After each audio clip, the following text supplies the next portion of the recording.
Before we get started, I want to welcome you to CanConnect19. Your first step starts here. We are a safe, supportive community that's for Canadians that are impacted by COVID-19 vaccine injuries. We are here for those who have been alienated, misdiagnosed, forgotten, or unheard. And we really want you to come and join our Circle platform. You have daily access to wellness partners that are experienced professionals like nutritionists, mental health, like Scott Simpson is one of our wellness partners. We have medical practitioners, and we're ready to support and empower you on your healing journey. CanConnect members who have experienced injury are eligible possibly to apply for bursary to access more in-depth healing sessions from a dedicated team. So if there's one thing that you take away from the event tonight is you are not alone. We are here to help. So reach out. You can connect at www.canconnect19.ca. If you have any questions, you're welcome to email cc19contact@gmail.com. And more information will be posted in the chat about a Q&A portion for this event. And now, it's just really an honor and a privilege to introduce you to Scott Simpson. He is a dedicated counselor.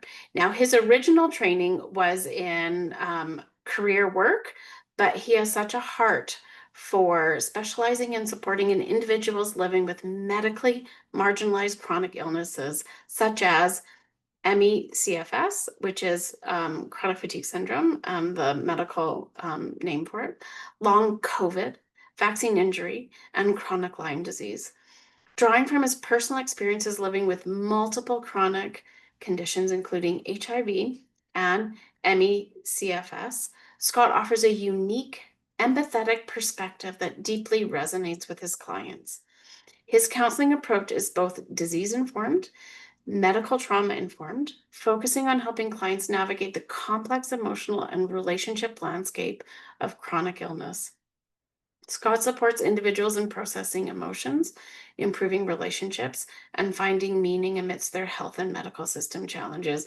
And we all know dealing with the medical system comes with challenges on top of all the physical stuff, which also impacts mental health. He is committed to creating a validating and understanding space where clients, maybe some of you, can feel seen and heard. So tonight, Scott is going to talk about living with vaccine injury. Living with vaccine injury. I apologize. So he's going to talk about three things. He's going to give you a mental health counseling and process perspective on patient safety and therapy. Patient safety is not limited to hospital or doctor's office. It is also vital to the therapist's approach. It's not always the case. Challenging the post in PTSD, vaccine injury is never post-trauma. So he's going to unpack why PTSD may not be the most helpful framing. And then traumatic growth. We are meaning-making beings that automatically attach meaning to experience. So how does that intersect with the vaccine injury experience? So now I'm going to pass it on over to Scott, and he's going to educate, enlighten, and give hope where many find themselves feeling lost, abandoned, and hopeless. So Scott, I'm just going to pass it on to you. So you'll have to, yeah. Awesome. Thank you, Shonda. Welcome, everybody. I'm glad to be here, and I'm glad you're all here. But before we start unpacking these three topics, I want to expand a little bit on my background and my lived experience.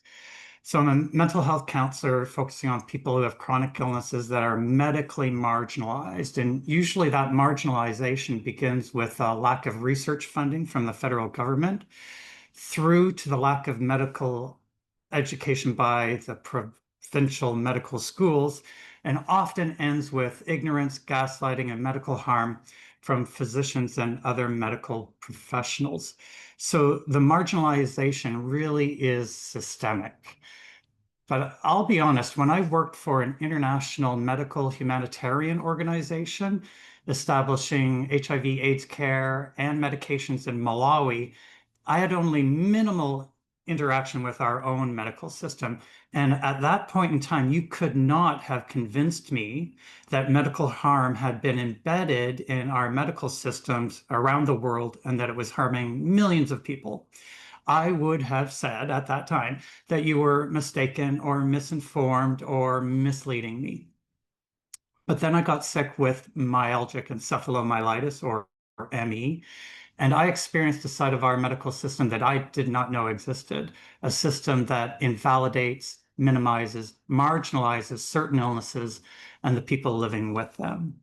So, as traumatizing as it was to go from a three-time member of the national triathlon team in my age group, total brag there, uh, to being too sick to work and play and socialize, it was another layer of trauma, realizing that the medical system was designed to provide a treatment for ME that was making people sicker.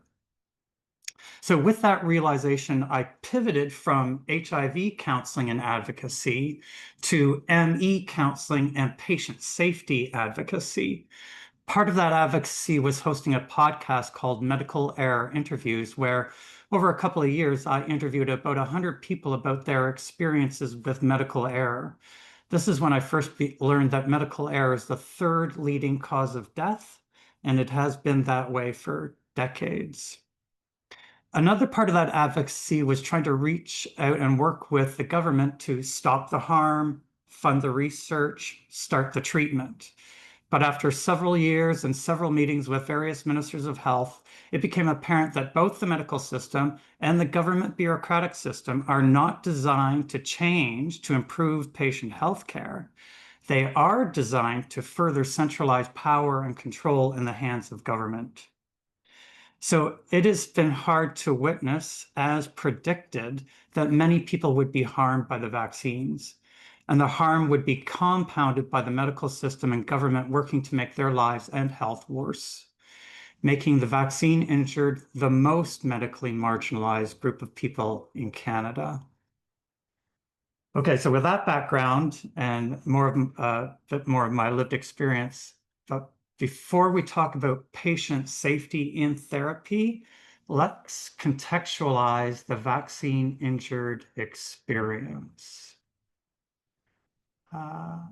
And Garrett, are you in control of the slides?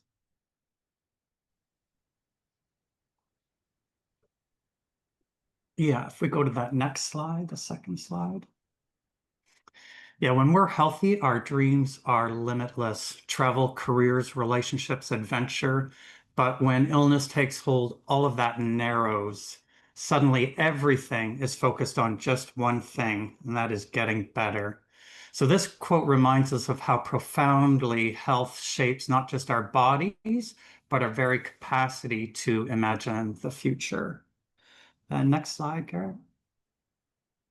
So in this post by Carrie Sakamoto, we get a sense of the complexity of losses people experience when they become sick and disabled with a chronic illness, especially one that when the illness is systemically marginalized by the government and medical institutions.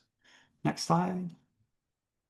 So living with a vaccine injury isn't just about managing physical symptoms. It affects the whole person, mental, emotional, social, and financial health. A truly holistic approach means acknowledging that the injury doesn't just live in the body, it reshapes relationships, identity, daily life. So to heal, we have to address all of it. Next slide. So vaccine injury often presents with a complex web of physical symptoms, nausea, pain, fatigue, or just some of them, that affect multiple systems in the body, including cardiovascular, immune, and nervous systems. But the toll doesn't stop there. Many develop comorbidities as a direct result of the injuries, as many of you folks will know. But just as significant is the impact on mental health. Cognitive changes like brain fog, memory lapses, difficulty in concentrating are common. Emotionally, grief, loss, trauma of this experience can lead to anxiety, depression, and a profound sense of isolation. So, an important key question that I often ask clients is your experience of anxiety and or depression, so of your experience with anxiety and or depression, how much would you attribute it to the injury sustained to your body and brain? And how much of those symptoms would you attribute to grief, loss, trauma?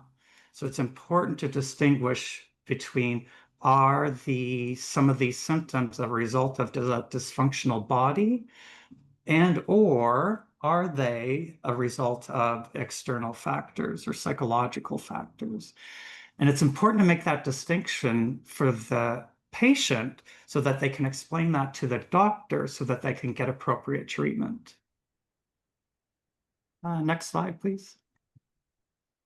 So the impact of vaccine injury reaches far beyond the body and mind. It also disrupts social and financial well-being.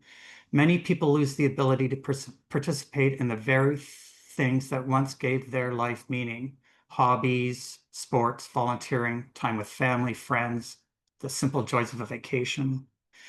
Financially, the toll is heavy. People often face reduced or lost income, depleted savings, growing out-of-pocket expenses for care and support. These losses compound the stress and isolation, making recovery not just a medical journey, but a deeply human one.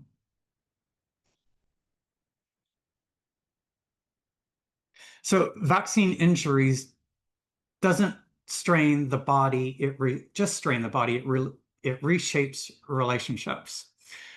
Partners and family may struggle to understand, friendships can fade, work relationships become complicated or end entirely. Trust in the medical system and government may be shaken or completely lost. Even our relationships with ourselves change, how we see our future, our worth, our purpose. These relational fractures can be as painful as the physical symptoms, and healing them just as important. Okay, so now that we've got a bigger picture of the far-reaching impact of vaccine injury, it goes far beyond just the physical, let's turn to patient safety in therapy. Now, often when we think of patient safety, we often picture hospitals or medical procedures. But for people living with vaccine injury, the therapist's office can be just as critical and sometimes just as harmful. Therapists hold power through their words, beliefs, and assumptions. If they dismiss, minimize, or psychologize a person's lived experience, it can deepen the trauma rather than help heal it. Patient safety must include emotional safety, and that starts with believing people. Next slide. So here's a therapist, Elizabeth T, published this on Twitter. She believes that people with chronic illnesses gain in learned helplessness and are playing a psychological game to seek sympathy, attention, and to avoid responsibility. Note how she says that she's a therapist working with chronic illnesses all my career. So she identifies as working with an illness, not working with the person. What's really happening in this therapist's office is that she's gaslighting and further traumatizing people who are physically sick and disabled. So in spite of what we may assume about the good intentions of therapists, they are not immune to blaming, shaming, and harming. Next slide. This psychologist, Jonathan Shedler, believes that people with chronic illnesses perpetuate their suffering to receive secondary gains. Ask anyone with a vaccine injury about the secondary gains they've received. What are the gains physically, emotionally, or psychologically, financially? I mean, it's an absurd notion that there are secondary gains in being injured. Next slide. So We're seeing more and more of FND or functional neurological disorder being diagnosed in people with chronic illnesses and the vaccine injured. In this screenshot, we see how FND became listed in the DSM, the Diagnostic and Statistical Manual of Mental Disorders. Stone and Sharp are UK psychiatrists with connections to the insurance industry. They've built their careers, their egos, their bank accounts on psychologizing physical symptoms. Here, they make the case that conversion disorder should be renamed functional neurological disorder, and conversion disorder is just another term for psychosomatic. So for patients, neurological sounds legitimate. Patients identify with it initially because they're often experiencing dysfunctional neurological symptoms. So they buy into the FND diagnosis without realizing it's just another term for psychosomatic. Many will internalize the stigma, the shame, and blame themselves for not getting better. And when they don't get better by thinking themselves better, the implication is that they didn't do the cognitive treatment long enough, or they didn't do it properly, or that they didn't really want to get better. All of this internalizes and deepens trauma. Next slide. We also need to be aware of gaslighting in therapy because it happens more often than we'd like to admit. Many therapists, intentionally or not, deny, minimize, or invalidate physical symptoms, framing them as purely psychological. For those with vaccine injuries, this can be especially harmful. When a therapist sides with the medical system or with the government instead of listening to the person in front of them, it sends a clear message. You are not believed. And when trauma is invalidated, it doesn't disappear, it deepens. Next slide, please. Here's another important point that I try to unpack in therapy. Uh, so one of the common harmful mistake of therapists and doctors is failing to distinguish between stress and anxiety. Stress is a natural response to external pressures, conflict at home, workplace tension, financial struggles, feeling betrayed by institutions. It's situational. Anxiety, on the other hand, can arise from within the body itself, from dysfunction in the nervous system, the microbiome, or conditions like dysautonomia or mast cell activation syndrome. When we confuse these two, we risk giving the wrong treatment. Telling someone with a physiological condition to just manage their stress can feel dismissive and delay real healing. Okay, so now that we've unpacked some aspects of patient safety and counseling, let's examine and perhaps rethink post-traumatic stress disorder in the context of vaccine injury. So the term post-traumatic stress disorder assumes the trauma is over, post. But for many with vaccine injury, the trauma is ongoing. Persistent symptoms, medical invalidation, loss of identity, systemic gaslighting.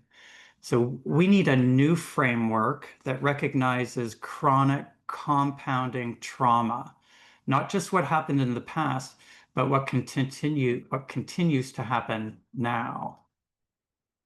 So first, let's remind ourselves how trauma is defined. Trauma isn't just about what happens, it's about how it overwhelms. According to the DSM-5, trauma involves exposure to death, serious injury, or sexual violence, directly, indirectly, or repeatedly. But at its core, trauma is about a nervous system pushed beyond its capacity to cope, leaving lasting psychological and physiological imprints.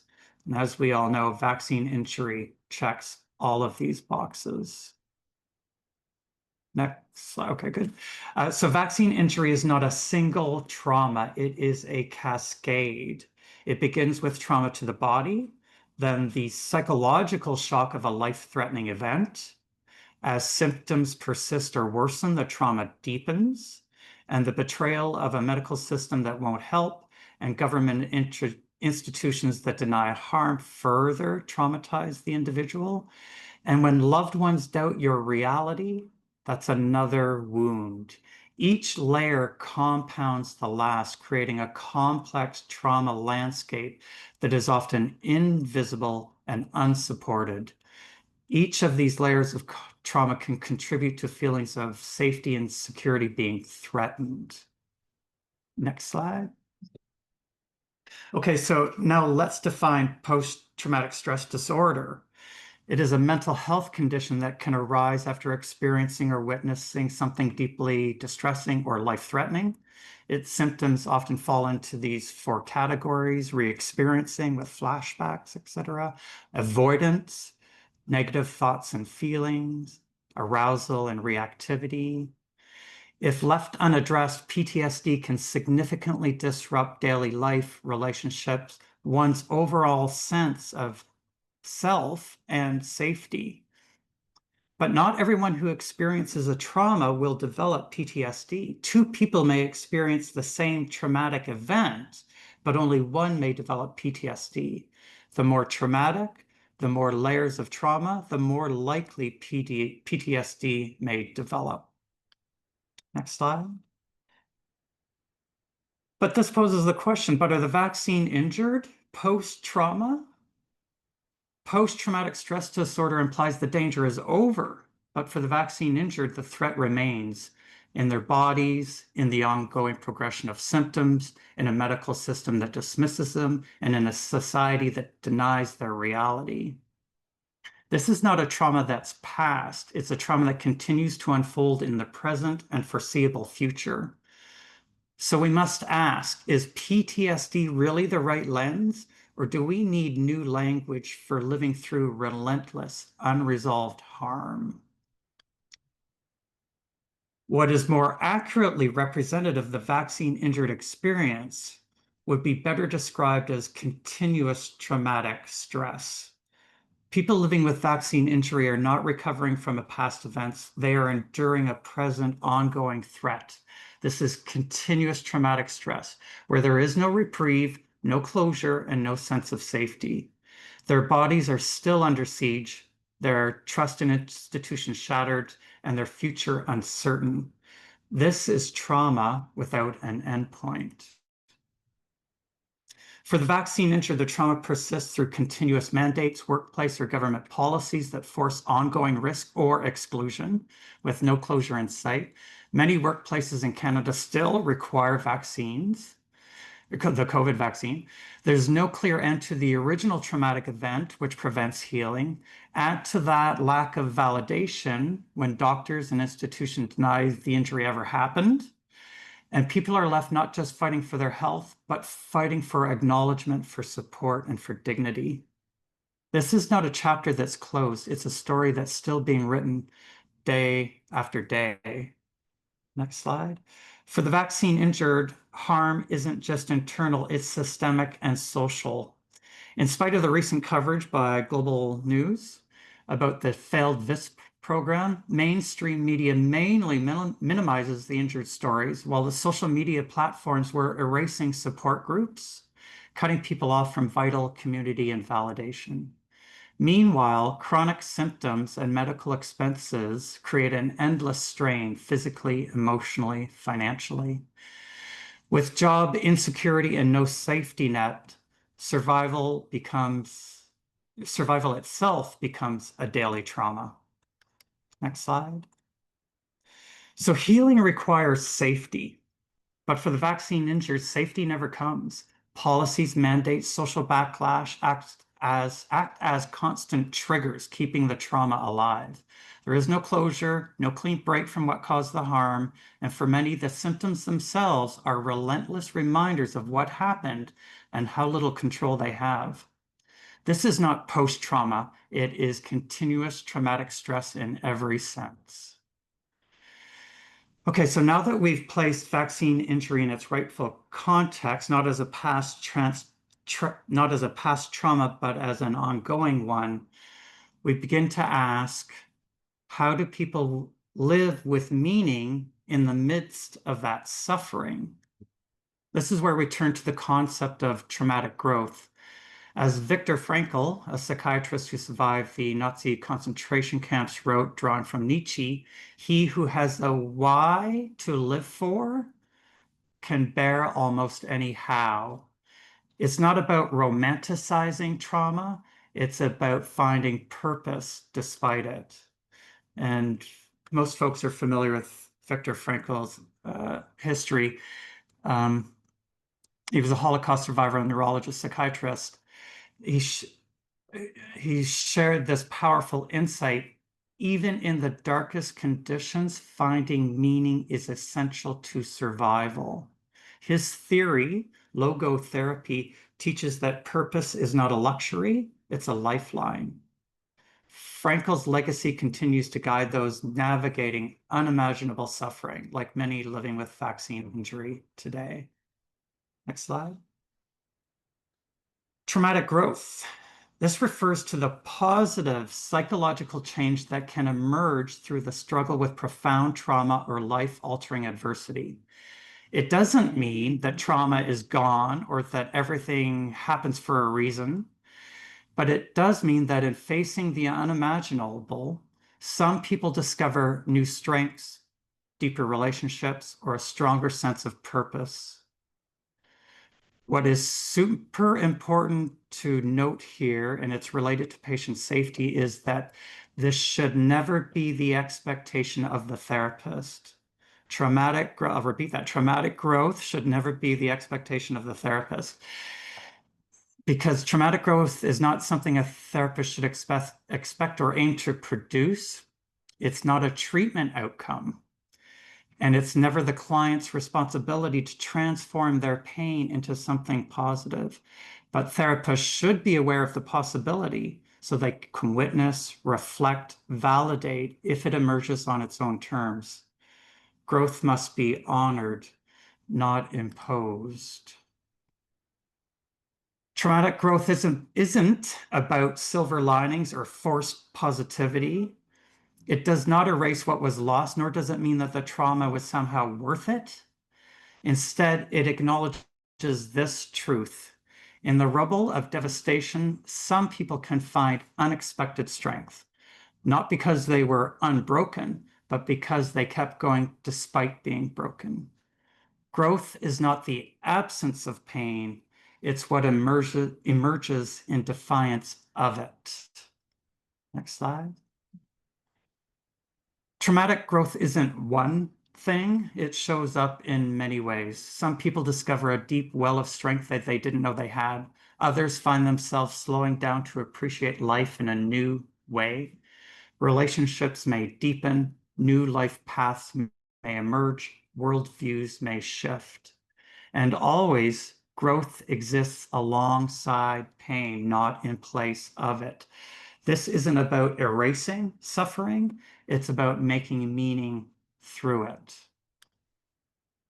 Okay, so as we close this section, let's step back and hold the bigger picture. First, patient safety isn't just a medical issue. Sorry, next slide. It's a psychological one, especially in the therapist's office. Second, many vaccine-injured individuals aren't recovering from trauma, they're still living in it. And third, even with this ongoing harm, there is a human capacity to create meaning, connection, and growth, not as a goal, but as a possibility. Together, these truths reshape how we think about care, trauma, and what healing might look like. So to close off, let's take a look at some social media posts made by the vaccine injured that may be framed as traumatic growth. In this post by Kayla Pollock, she lists the awareness-raising activities she's doing in response to being paralyzed by the COVID vaccine. The fight for justice doesn't pause, neither do I. Here, Carrie publicly pushes back against her assailants, taking control of the public and social narrative. Here, Kyla launches a lawsuit against big pharma behemoth Moderna. And here, Carrie says, I found a strength I didn't know I had in me. So I ask, Is growth possible while in the depths of continuous trauma? The answer is only Carrie and Kyla and others living with vaccine injury know that answer. Okay, now we can turn to a discussion and any questions.